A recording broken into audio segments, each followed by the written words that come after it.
Hello and welcome to another riveting installment of the Hellion Rebellion Rock and Roll Association.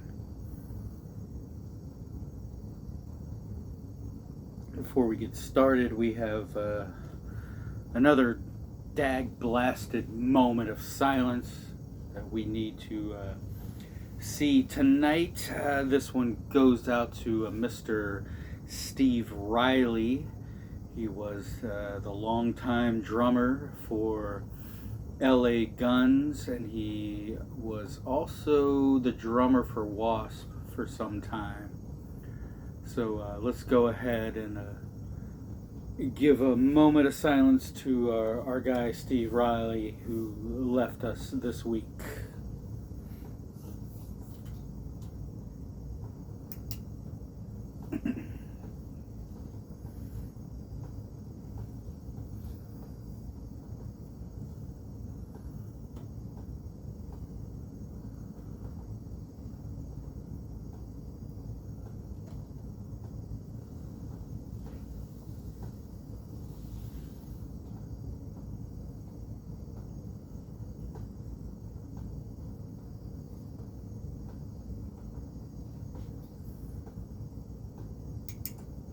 Okay.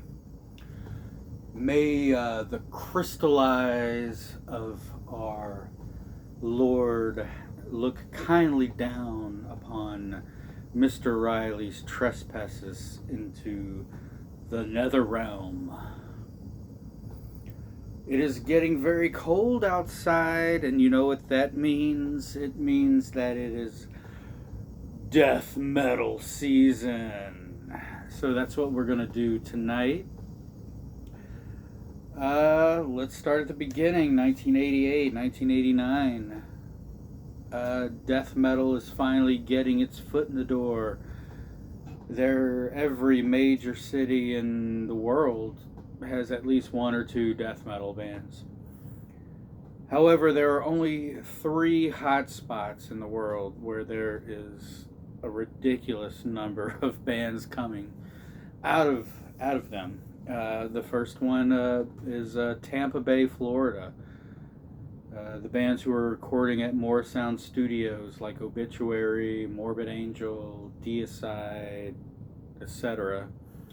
You had Gothenburg, Sweden, who the trifecta there would have been Grave, Entombed, and Dismember, and many more bands. And the last one that people tend to forget about, and I think they forget about this area because there weren't like these big shining stars, is Northern Illinois, primarily around the Chicago area. There were a million bands doing this kind of music coming from that area.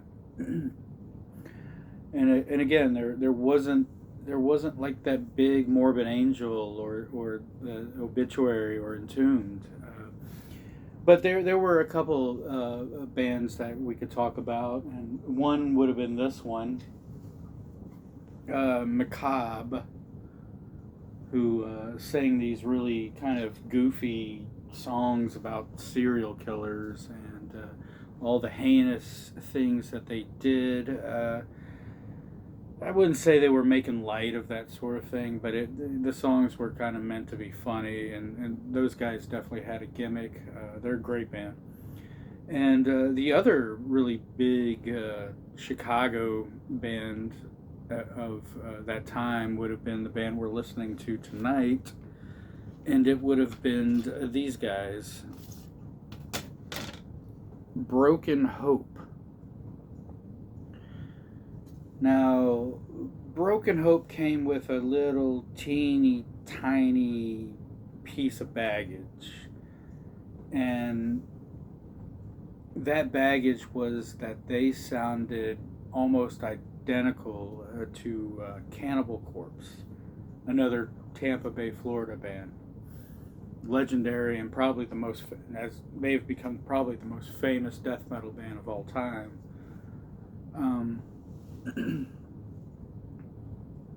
But yeah, Broken Hope sounded almost identical to him. And I remember people would call this band a Cannibal Corpse clone. It's hard for me to really say that because both bands, both Cannibal Corpse and Broken Hope, get started in 1988 at 1989. They both put out their first records in 1990, 1991. It's not like Cinderella, that kind of sounds like AC/DC. It's not like Mean Jeans or the Queers sound like the Ramones. You know, both Cannibal Corpse and Broken Hope are almost parallel in time. It's almost like what the Germans would call the Zeitgeist or the Zeitgeist, the world spirit, where there's just two groups of people doing the exact same thing at the exact same time, but they're from different parts of the world. Kind of like the Mayans building pyramids and the Egyptians building pyramids, and these people don't know each other whatsoever, but they're doing the exact same thing. And that's kind of how I look at Broken Hope and Cannibal Corpse. In fact, to this day, you could put both of these bands back to back, and it would be hard for me to decipher between the two. That's how alike they sound. Cannibal Corpse probably has a little bit more speed. Broken Hope tended to be more mid-tempo. So Broken Hope, they get started in 88, 89. They're going to go on to about 2001. They'll break up, and then by 2012, 2013, they get back together, and they're still around today. Coming back to the Cannibal Corpse thing, though, somewhere probably, I would say 95, 96, the original vocalist for Cannibal Corpse, Chris Barnes, would leave the band and start his own band called 6 Feet Under. And Cannibal Corpse would bring in a new singer, the man we know and love to this day as Corpse Grinder. I think it's Corpse Grinder Fisher. I think his real name is Fisher. Corpse Grinder, even though he has the death metal vocal, that very low guttural thing, he would bring in a more hardcore element into Cannibal Corpse. He was the kind of guy that whip his hair around, jump in the crowd, get back up, and start screaming and doing his guttural thing. And this created a huge spike of interest in Broken Hope, who hadn't really changed. Like, they still sound the same, and they still sound like this today. So this is what really kind of propelled Broken Hope and made them even more famous. Because prior to that, it was kind of like, oh, Broken Hope, oh, that's that band that sounds like Cannibal Corpse. So that's all I really know about this. That's my experience with this band. I've always liked these guys since the beginning. And let's go ahead and play something off of their second record, The Bowels of Repugnance. And I'm going to go ahead and play the first song because I really like the intro. It has this classical guitar thing going on, which, now that I think about it, that's another difference between Broken Hope and Cannibal Corpse, is that Broken Hope tended to have these acoustic introductions and interludes in some of their music, whereas Cannibal Corpse was just kind of balls to the wall. So let's go ahead and check out Chicago's Broken Hope. How about we put the CD into the CD player?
Flies.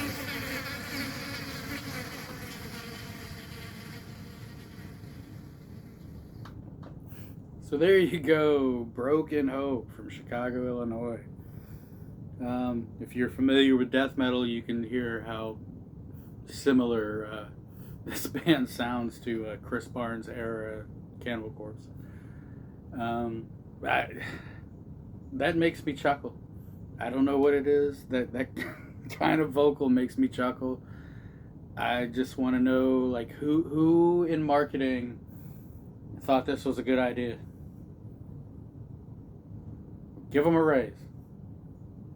All right. I hope you liked it. I know it's not for everybody, but it is kind of funny. So, all right. I love each and every one of you, and I will see you next week.